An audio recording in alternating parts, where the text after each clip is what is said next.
अस्सलाम वालेकुम नाज़रीन, FSID न्यूज में आपका इस्तकबाल है।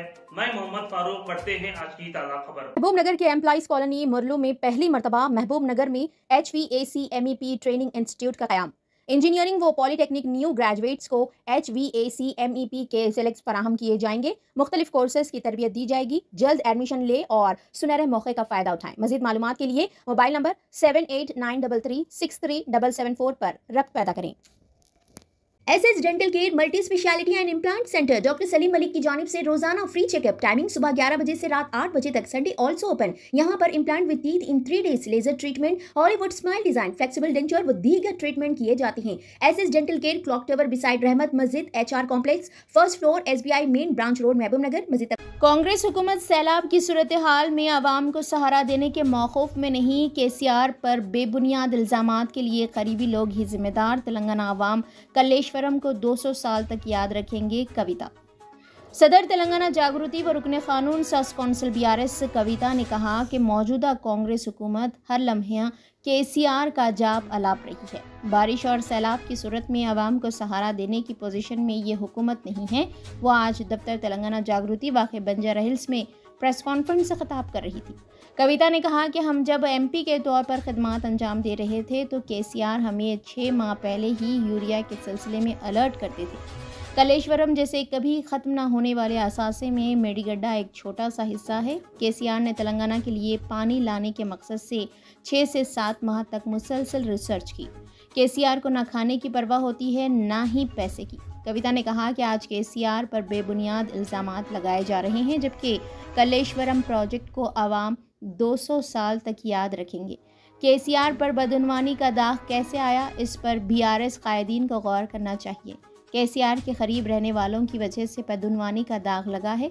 KCR पर बदउनवानी का इल्ज़ाम लगाने में हरीश राव और साबिक रुकन राज्यसभा मेघा कृष्णा रेड्डी का किरदार है। उन्होंने कहा कि आज ऐसी नौबत आ गई है कि KCR को रेवंत रेड्डी जैसे लोग भी तनकीद का निशाना बना रहे हैं।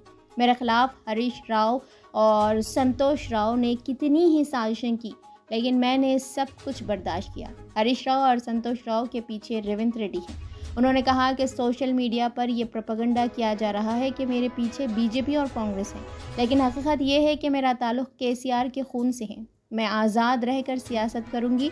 अफसोस की बात है कि आज ऐसी सूरत हाल पैदा हो गई है कि KCR जैसे अजीम कायद पर CBI इंक्वायरी की बात की जा रही है। अगर पार्टी ऐसे हालत को पहुंच गई कि इसके सरबराह पर CBI इंक्वायरी हो रही है तो फिर पार्टी के होने या ना होने में क्या फ़र्क है। कविता ने खबरदार किया कि अगर मुझे सोशल मीडिया पर ट्रोल किया गया तो मैं सख्त जवाब दूंगी। उन्होंने कहा कि कांग्रेस हुकूमत PC घोष कमीशन के नाम पर महज वक्त गुजारी कर रही है। रेवंत रेड्डी अगर KCR का नाम ना लें तो उनकी तस्वीर अखबार में नहीं छपती। कविता ने कहा कि मैंने जिन अफराद के नाम बराह रास्त लिए हैं उन पर इंक्वायरी होनी चाहिए। उन लोगों के दरमियान खुफिया मुआहदे हैं। बिहार इंतखाबात के लिए तेलंगाना के BC तबके को कुर्बान किया जा रहा है। BC रिजर्वेशन के मामले को सुप्रीम कोर्ट से रुजू क्यों नहीं किया जा रहा है। बिहार असेंबली इंतखाबात के दौरान हम वहां जाकर कांग्रेस के खिलाफ मुहिम चलाएंगे। आखिर में उन्होंने कहा कि CBI इंक्वायरी में KCR साफ व शफाफ मोती की तरह पाक साफ होकर बाहर आएंगे। కోసం వస్తుంది KCR గారికి అవినీతి మరక ఎవరి వల్ల అంటింది అలా అది ఆలోచన చేసుకోవాలి కదా మనం కూడా. కొంతమంది KCR గారి పక్కన ఉన్నటువంటి వాళ్ళు KCR గారి పేరు చెప్పుకొని అనేక రకాలుగా లబ్ధి పొంది వారు చేసినటువంటి అనేక చెత్త పనుల వల్ల ఇవాళ KCR గారి పేరు బద్నామయ్యే పరిస్థితి వచ్చింది. అయినా మళ్ళీ వాళ్ళనే మోస్తాం, అయినా మళ్ళీ వాళ్ళని ముందుకు తీసుకెళ్తామని అనుకుంటే పార్టీ ఎట్లా ముందటికి పోతుంది? ఒక బిడ్డగా నిజంగా నేను బాధపడతా ఉన్నాను. ఇవాళ 5 సంవత్సరాలు ఇరిగేషన్ మంత్రిగా చేసినటువంటి హరీష్ రావు గారిది మేజర్ పాత్ర లేదా దీంట్లో? అందుకే కదా KCR గారు వారిని సెకండ్ టర్మ్లో తప్పించిండ్రు. ఈ మొత్తం కాళేశ్వరం ఎపిసోడ్లో KCR గారికి మరక అంటిందంటే 2-3 వ్యక్తులు కారణం. మాజీ రాజ్యసభ సభ్యుడు ఒకలైతే, హరీష్ రావు గారు ఒకలైతే, మేఘా కృష్ణారెడ్డి గారు ఇంకోటి, మేఘానో బోగానో ఏదో. ఈ పెద్ద పెద్ద కాంట్రాక్టర్లు అందరితో కుమ్మక్కై KCR గారు ప్రజల కోసం ఆలోచన చేస్తే, నీళ్ళ కోసం ఆలోచన చేస్తే, వీళ్ళు సొంత వనరుల కోసం, డెవలప్మెంట్ కోసం, ఆస్తులు పెంచుకోవడం కోసం ఆలోచన చేసి ఇవాళ మీ వల్ల రేవంత్ రెడ్డి లాంటి వ్యక్తి, తెలంగాణ ఉద్యమానికి సంబంధం లేని వ్యక్తి, కేసీఆర్ గారి కాలి గోటికి సరిపోని వ్యక్తి, ఆయన నిలబడి కేసీఆర్ గారిని చేయెత్తి చూపించి కేసీఆర్ గారి మీద సిబిఐ ఇవాళ నేను వేస్తా అని చెప్తున్నాడంటే, కేసీఆర్ గారు హిమాలయ పర్వతం అంత ఎత్తు లాంటి పర్సనాలిటీ ఆయనది. ఆయనను చేయబెట్టి చూపించి అవినీతి అని అంటే నిజంగా చాలా బాధ అవుతూ ఉన్నది. ఎందుకంటే నా పెళ్ళి చేయడానికి కూడా ఇబ్బంది పడ్డటువంటి వ్యక్తి ఆయన. రాజకీయాలలో 40-50 ఏళ్ళు ఉంటే కూడా ఆస్తులు సంపాదించుకోలే కేసీఆర్ గారు. అనేక మంది వాళ్ళు మాట్లాడుతుంటారు, చాలా మాటలు మాట్లాడుతుంటారు, కానీ నాకు తెలుసు, నేను దగ్గరుండి ఆర్థిక పరిస్థితి చూసిన కాబట్టి ఎన్నడూ ఆయనకు ఆశ లేదు. అటువంటి మనిషిని పట్టుకొని సిబిఐ ఎంక్వైరీ ఇస్తాం, ఇదేస్తాం, అదేస్తాం. ఎవరు కారణం దీనికి అంతటికి? ఈ చేతగాని కాంగ్రెస్ ప్రభుత్వం మీ ఏసీబీ వాళ్ళు పోయి కాళేశ్వరంలో పనిచేసిన 3 ఇంజనీర్లను పట్టుకుంటే ఒక్కొక్క ఇంజనీర్ దగ్గర 100 కోట్ల ఆస్తులు వెళ్తే మీకు ఎందుకు ఎంక్వైరీ చేసే దమ్ము లేదు? వాళ్ళు వెనకాల ఎవరున్నారో ఎందుకు ఎంక్వైరీ చేస్తలేరు? ఖచ్చితంగా నేను ఇవాళ చెప్తా ఉన్నా, హరీష్ రావు గారు వెనుక, సంతోష్ రావు గారు వెనుక రేవంత్ రెడ్డి గారు ఉన్నారు. వాళ్ళని ఖచ్చితంగా కాపాడతారు అన్ని విషయాలను. వాళ్ళని ఏమనరు, వాళ్ళ గురించి ఏం మాట్లాడరు. బాణం ఎంతసేపు కేసీఆర్ గారి మీద ఉంటుంది. దేవుడు లాంటి మా నాన్నను ఇవాళ సిబిఐ ఎంక్వైరీ చేసిండ్రంటే కడుపు రగులుకపోతా ఉంది ఒక బిడ్డగా. అందుకే చెప్తున్నా, ఇన్ని రోజులు చెప్పలే. ఆ మధ్యలో పోయినసారి నా కొడుకు గ్రాడ్యుయేట్ అయినప్పుడు వచ్చినప్పుడు నేను మా నాన్నకు రాసుకున్న లెటర్ లీక్ చేస్తే కూడా ఆ 70-80-90 రోజుల నాకు నరకం చూపిస్తున్నారు. ప్రతిరోజు సోషల్ మీడియాలో ఇష్టం వచ్చినట్టు రాపిస్తున్నారు. ఎప్పుడు వీళ్ళ పేర్లు తీసుకోవాలి, ఇష్టం వచ్చినట్టు ప్రెస్ వాళ్ళకు మాట్లాడుతూ చాలా విషయాలు చెప్తున్నారు. ఎప్పుడు వాళ్ళ పేర్లు తీసుకోవాలి. ఇవాళ తీసుకుంటున్నా, ఎందుకంటే విషయం నాది కాదు, ఇది తెలంగాణ పరువు ప్రతిష్టకు సంబంధించిన విషయం. ఇలా దేశంలో ఏ మూలకు పోయినా, ఎక్కడికి పోయినా కేసీఆర్ అంటే ఒక మహానాయకుడు, త్యాగం చేసిన నాయకుడు అని చెప్పి మాట్లాడతారు. రేపటి నుంచి ఏం మాట్లాడతారు? సిబిఐ ఎంక్వైరీ చేస్తే ఏం మాట్లాడతారు? కేసీఆర్ అంటే సిబిఐ కేసు అంటారు. మా నాన్న పరువు పోతే నాకా బాధ, మీకా? మీకు పైసలు కావాలి కదా, మీకు పేరుతో ఏం పని? ఇంకా కూడా ఈ విషయాలు అర్థం చేసుకోకుండా, ఇంకా కూడా ఇటువంటి వ్యక్తుల్ని దూరం పెట్టుకోకుండా ఉంటే కేసీఆర్ గారి మీద సిబిఐ కేసు వేసేటటువంటి స్థాయికి వచ్చినాక ఏం పార్టీ ఉంటేంది పోతే. బీఆర్ఎస్ పార్టీ నాయకులు నన్ను తిట్టుకున్నా సరే, లోకల్ బాడీ ఎన్నికలలో నాకు నష్టం జరుగుతుంది అనుకున్నా సరే, మా నాన్న మీద సిబిఐ ఎంక్వైరీ పడ్డాక ఏముంది, తొక్కల ఎలక్షన్ ఒకటి గెలుస్తారు, ఒకటి ఓడిపోతారు. అసలు ఓడిపోయే పరిస్థితి ఎట్లా వచ్చింది? ఇటువంటి దుర్మార్గుల వల్ల కాదా వచ్చింది? ఆలోచన చేసుకోవాలి కదా. అంటే నా దగ్గర పైసలు ఉన్నాయి, టీవీలు ఉన్నాయి, సోషల్ మీడియాలు ఉన్నాయి, ఏటు పడితే అటు మాట్లాడతామంటే తోలు తీస్తాం చెప్తున్నా నేను. గీత గీసుకుంటాం బిడ్డ.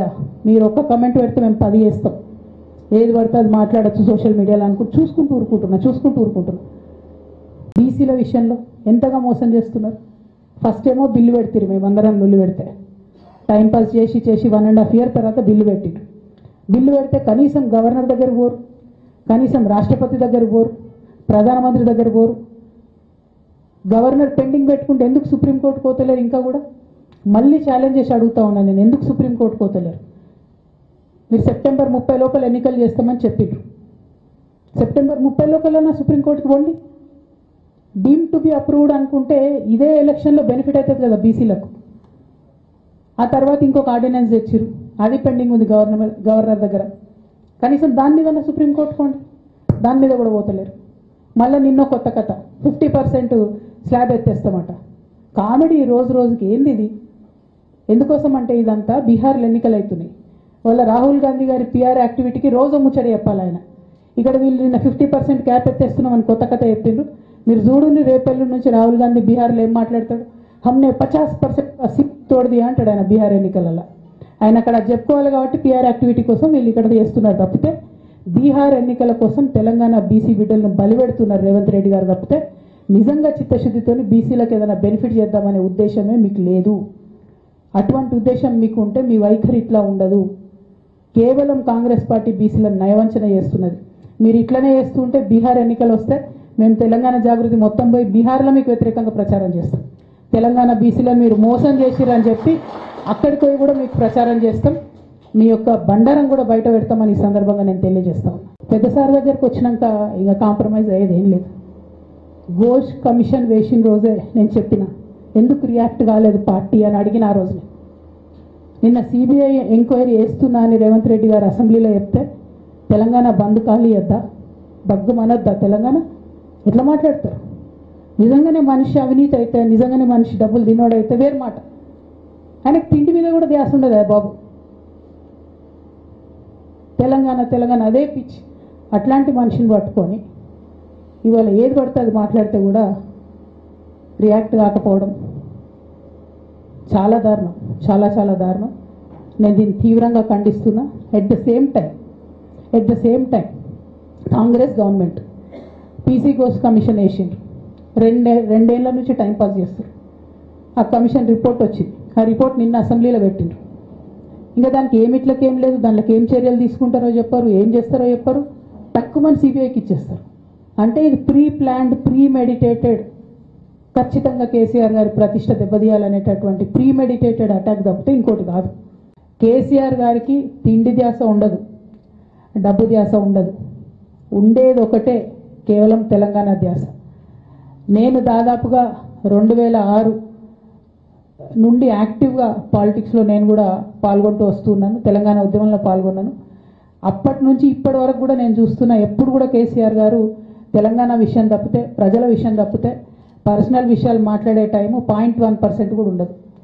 అటువంటి ఒక మహానేత మీద, అటువంటి ఒక మహానాయకుడి మీద ఇన్ని అబాండాలు వేస్తూ, దాన్ని రోజుకొక రీతిగా చెప్పుకుంటూ, మాట్లాడితే చాలు కేసీఆర్ అవినీతి చేసిండు, మాట్లాడితే చాలు కేసీఆర్ ఏదో 1,00,000 కోట్లు దోసుకున్నాడు, నిజాం కన్నా రిచ్ అవ్వాలనుకున్నాడట. డెఫినెట్గా నిజాం బాటలోనే నడుస్తాం. నిజాం కట్టిన ఉస్మాన్ సాగర్లోనే కదా ఇయ్యాలటి కూడా హైదరాబాద్ ప్రజలు నీళ్ళు తాగుతున్నది. ఆ నిజాం ఆదర్శం, ఆ నిజాం స్ఫూర్తి అని కేసీఆర్ గారు చాలా సందర్భాలలో చెప్పారు. ఇవాళ కాళేశ్వరం కడితే నేను చెప్తున్నా గ్యారంటీగా ఇంకా 200 సంవత్సరాల తర్వాత కూడా తెలంగాణ బిడ్డలు కేసీఆర్ గారిని తలుచుకుంటారు. అటువంటి గొప్ప ప్రాజెక్టు కాళేశ్వరం ప్రాజెక్టు. ఆ ప్రాజెక్టు డెప్త్ అర్థం కాక, తెలంగాణ భౌగోళిక స్వరూపం మీకు అర్థం కాక, మీకు తెలంగాణ పట్ల అవగాహన లేక, కేసీఆర్ గారికి ఉన్న నాలెడ్జ్, ఆయన ఎక్స్పీరియన్స్, ఆయన ఉమ్మడి ఆంధ్రప్రదేశ్లో ఆయన అనుభవించినటువంటి వివక్ష. ఇప్పుడున్న ముఖ్యమంత్రి గారు ఉమ్మడి ఆంధ్రప్రదేశ్లో కూడా మనకు వ్యతిరేకంగా పనిచేసినటువంటి వ్యక్తి. ఇప్పటికి కూడా పక్క రాష్ట్రం ఎజెండా అమలు చేసేటటువంటి వ్యక్తి. ఇప్పటికి కూడా అక్కడ బనకచెర్ల కడతా ఉంటే మాట్లాడినటువంటి వ్యక్తి. అటువంటి వ్యక్తి నిన్న పొద్దు నుండి సాయంత్రం వరకు అసెంబ్లీలో अगर आप हमारा ये वीडियो YouTube पर देख रहे हैं तो सब्सक्राइब करना ना भूलें और बेल आइकन दबाएं। और अगर आप हमारा ये वीडियो Facebook पर देख रहे हैं तो पेज को लाइक करें और फॉलो करें।